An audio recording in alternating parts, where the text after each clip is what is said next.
As LPS, the Lowcountry Paranormal Society, celebrates its first year together at Climate Masters in Hanahan, South Carolina, along with special guests and family and friends, as we set the tone for the future.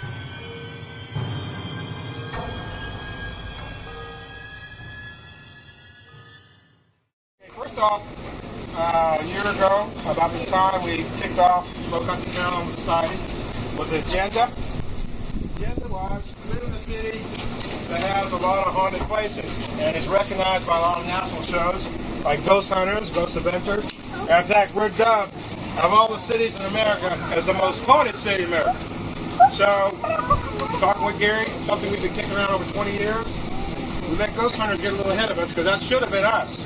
We live here, they've been here, now they find out if you come to Charleston what's going to happen. So, we decided to start our group, and we've moved forward, and a lot of things have happened really quickly. I don't know what you're saying.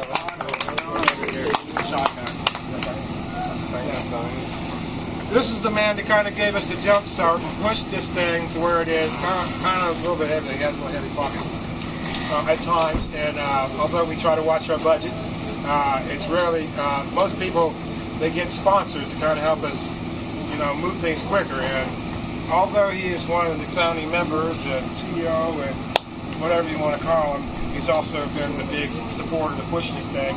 And I think before we go any further, I think all of us that are here now, the reason we're here today, we need to show Gary some appreciation for all that he's done. I just want to say one thing. Yeah, we did launch the radio show. That is for a whole different audience. We will not lose touch of who we are. I mean, we're an investigative group. I just want everybody to know that that has to keep. Our goal is to have 5 different shows a week, 2 hours a night, and they all complement each other. We'll go ahead and throw that out there.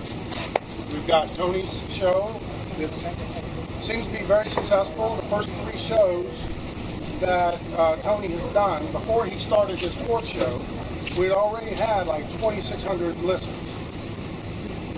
2,600, that's a lot. I mean, we're just starting out. And the track is growing each week. Live listeners, archive listens, the whole 9 yards. But, we wanted to make sure that we had this one down pat before we started the next one. But I just want, and that's going to give everyone an opportunity here to be a part of one of them somewhere down the road. So it's not just a exclusion type of thing where the team's going to be involved. I just want everyone to know that. I'd like to go ahead and bring Diane Fraser up really quick. And One Eagle. These are our guests. They're in from Florida. Jacksonville? Jacksonville. And she's got her show. How long has she been on the air? Gosh, about a year. Yes, our producer is Bishop James Long. You've probably seen him on Ghost Adventures. He's the guy who does the exorcisms. He's done, I think, maybe 23. And he helped out when they went to Bob Mackey with Zach. They had their situation there. So he's a great producer. Our team's a little bit different. We're primarily psychic mediums. We have science equipment that validates what we get when we go in. But we go in speaking with spirits. We're very respectful. We go in with the goal in mind to try to help any spirits that are trapped, that are in need of help, that ask us for help. So it's kind of like almost like a counseling situation with some of these traumatized victims of murder or whatever reason that they're attached to staying here.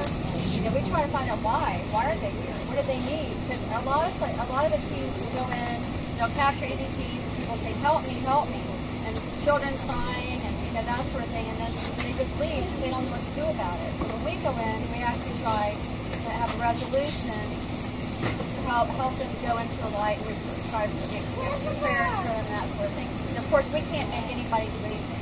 We're just there to offer support and help them and to communicate with them. Some of the neat things we've gotten, I have a static cam that goes down the hallway. And we first started, I'm getting into I'm getting a good thumbs down. I had static cam, and there's a little girl waved her hand in front of the camera. And just, boom, disappeared. And the following month, a head stuck out Stuck the out of the door. and popped right back into the door. Yeah, So it's all neat stuff. We're trying to make some other new things to bring the children out a little bit more so we can see them.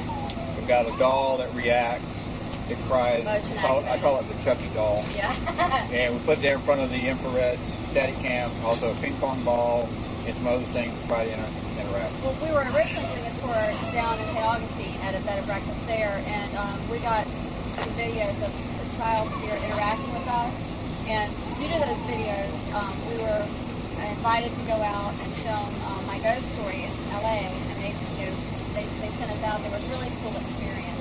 So that's the type of thing we've been going through, and we're really excited to be involved with you guys as well. I used to live in Charleston. I love it here. I love coming up here and working with you guys, and hoping that you guys at some point come down and work with us.